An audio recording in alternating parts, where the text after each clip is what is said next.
Hey there, fellow explorers. Ready for another deep dive?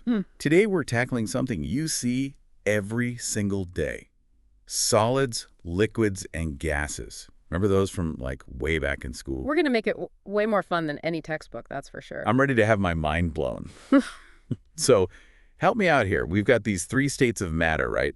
Solids, liquids, and gases. They make up, well, pretty much everything around us. Okay, whoa. So like my shoes and the water in my glass, and even the air we breathe. You got it. It's all states of matter. It's kind of wild when you think about it. Okay, so imagine this. You're trying to pour a pile of Legos into a cup like you would with juice. Why doesn't that work? Because Legos are solids. A solid, like your Legos or a book or a table, has its own shape, and it takes up a certain amount of space. So that's why we can build awesome towers with blocks. They're strong and hold their shape. What about something like a bouncy ball, though? It's solid, but it can change shape a little, right? Oh, that's a great point. Even though a bouncy ball can squash when it hits the ground, it always bounces back to its original round shape. That's because the stuff inside the matter is still a solid. Ah, okay. So solids are like the rule followers of the matter world. They like to keep their shape. Exactly. Okay, what about liquids? They seem a bit more, I don't know, wild and free. You got it. Liquids are definitely the free spirits. They don't have a fixed shape like solids do. So if you pour juice into a glass, what happens? It takes the shape of the glass, duh. But if I pour that same juice into, say, a bowl, it takes the shape of the bowl. Exactly. It takes the shape of its container. But wait, if I pour a whole juice box into a big pitcher, I still have the same amount of juice, right? Even though the shape changes. Yes. Liquids change shape, but they always take up the same amount of space. That's something we call volume. Okay. So liquids have this secret superpower. They can be all different shapes, Yeah. but they always have the same volume. Pretty cool, right? So cool. Okay, last one, gases. They seem a bit mysterious. We can't always see them, but they're everywhere, like air. Gases are like the ninjas of matter. We can't always see them, but we know they're there. You feel the air when the wind blows, right? Oh yeah, for sure. And when I blow up a balloon, it's air that makes it big and round. Exactly. Gases are amazing because they don't have a fixed shape or our volume. They spread out to fill whatever space they're in. So if I pop a balloon, all that air just whoosh goes everywhere. Exactly. Gases are all about exploring every nook and cranny. And get this, the air we breathe, it's not just one gas. It's a mixture of different gases. Primarily oxygen and carbon dioxide, but there are others in there too. Wow. Okay, so we've got solids that love their shapes, liquids that like to flow, and gases that are all about exploring. This is making my brain bubble like a science experiment. Me too. And guess what? There's even more to discover about these amazing states of matter. Did you know that things can actually change from one state to another, like a solid can turn into a liquid, and a liquid can turn into a gas? Whoa, hold on. Things can, like, change teams? This is getting seriously cool. Tell me more. Well, let's start with something you see every day. Ice melting into water. What's happening there? Ice is a solid, and water is a liquid. So it's like the ice is changing teams, from a rule follower to a free spirit. But how does that happen? It all comes down to temperature. When we add heat, like from the sun or a warm room, the ice starts to warm up. And the molecules inside, they start moving faster and faster. They get so excited that they break free from their rigid structure, that solid shape they were holding on to, and start flowing around, turning into a liquid. That's melting. Melting like when my ice cream melts on a hot day. It's like the ice cream molecules are having a dance party. Exactly. They're getting all loosey-goosey. So what about the opposite? What happens when a liquid gets cold? Like really cold? That's called freezing. Imagine putting that melted ice cream back in the freezer. As it cools down, the molecules lose energy. No more dance party. They start to slow down. They huddle closer together and eventually form a fixed structure again, turning back into solid ice cream. Freezing is like telling those wild liquid molecules to chill out and get back in formation. Okay, so we got melting and freezing. What other changes are there? Well, have you ever noticed how a puddle disappears on a hot day? Where does all that water go? It's like magic. Poof. Not quite magic, but close. It turns into a gas. When liquid water gets warm enough, the molecules get so much energy that they escape into the air as water vapor, which is a gas. This process is called evaporation. Evaporation is like the liquid molecules saying, see you later, I'm out of here. And they just float off into the sky. So cool. But wait, if all the puddles evaporate, where does all that water vapor go? Does it just stay up in the air forever? It doesn't stay up there forever. It actually changes back into a liquid. Remember how we talked about temperature affecting the states of matter? Well, when water vapor in the air cools down, like when it comes into contact with a cold It surface. loses energy, right? Yeah. Exactly. The molecules slow down and they start to clump together. Like they're getting cold to want to cuddle up. They form tiny droplets of liquid water again. That's called condensation. Condensation. Like when I see those tiny water droplets on my cold glass of juice, it's like the water vapor saying, okay, I'm tired of flying around. Time to come home and be a liquid again. And all these changes are happening all the time, all around us. It's like a big, exciting dance between solids, liquids, and gases. We've only just begun our adventure.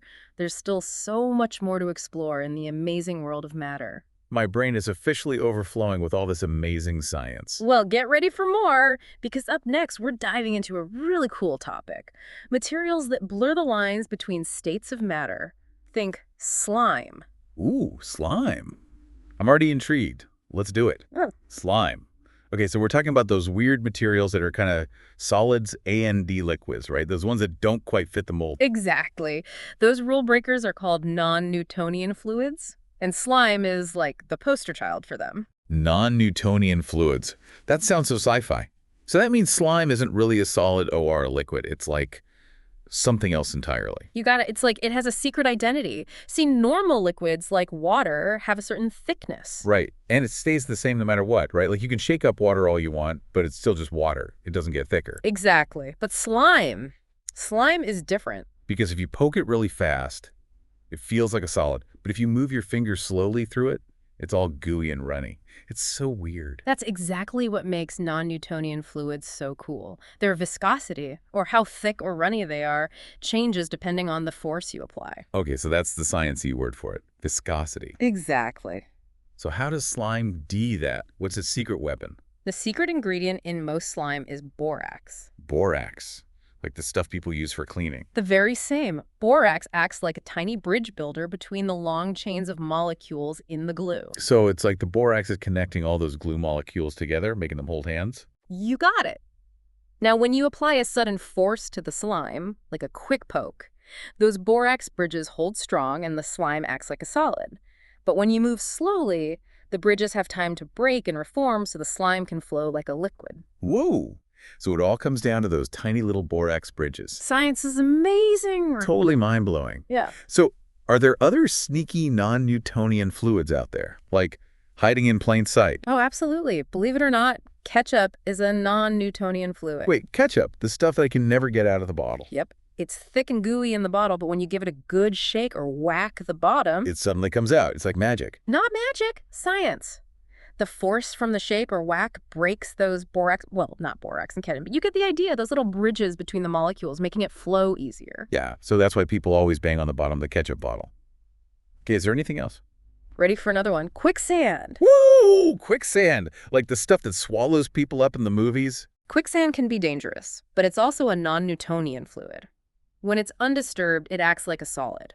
But if you step on it suddenly, all that force Makes it more like a liquid, right? And then you sink? Exactly. That's why if you ever find yourself in quicksand, the key is to move slowly and carefully. Give those bonds between the sand particles a chance to reform. So basically, treat quicksand like a super sensitive friend. No sudden movements.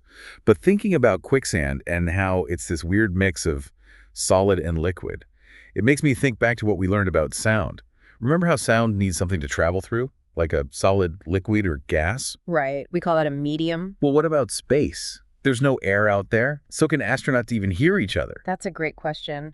You're right. Sound can't travel through the emptiness of space because there's no air for the sound waves to vibrate. So how do astronauts talk to each other if there's no sound? They have to get a little creative. They use special radios to communicate, kind of like walkie-talkies. The radio waves can travel through the vacuum of space, even where there's no air. Whoa, so it's like they have their own secret space language. You could say that. It's one of the many ways science helps us overcome challenges in all kinds of environments, even the vastness of space. This deep dive has been incredible. We started with simple states of matter, and now we're talking about slime, quicksand, A&D astronauts talking in space. And the coolest part is we've only scratched the surface. There's a whole universe of incredible science out there just waiting to be explored. So we've learned so much about the wild world of matter solids, liquids, gases, and even those wacky non-Newtonian fluids. And how they can change from one state to another. It's like matter loves to keep us guessing. But now I have a challenge for you, Are listener. you up for it? I hope so, because we're about to turn you into scientists. That's right. It's time for a States of Matter scavenger hunt. We want you to put on your scientist hats and explore your world with a new set of eyes. Take a look around your house or your classroom. Can you find examples of solids?